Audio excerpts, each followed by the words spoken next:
le sentiment religieux en Chine? Ben, il n'y en a pas. J'explique toujours aux gens qui parlent avec beaucoup d'émotion, indignés d'ailleurs, que la religion en Chine est pourchassée, persécutée. Je leur dis laquelle?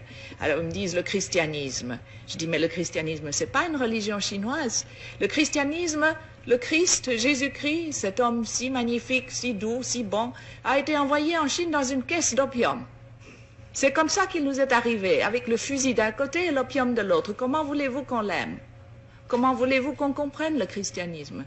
La première chose que les missionnaires faisaient quand ils étaient un peu casés, c'était durant les temps de famine et d'inondation, quand les pauvres paysans n'en pouvaient plus, de les convertir en leur donnant un bol de riz. Vous mangez, on vous baptise. Si vous ne voulez pas être baptisé, vous ne mangez pas.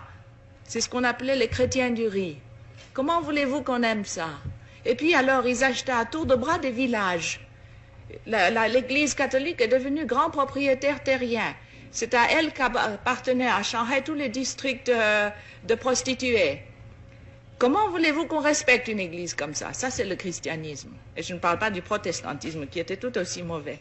Le bouddhisme aussi a été importé. La Chine elle-même n'a jamais pu évoquer, n'a jamais vraiment créé une religion. C'est vraiment extraordinaire. Elle a eu le moralisme avec Confucius.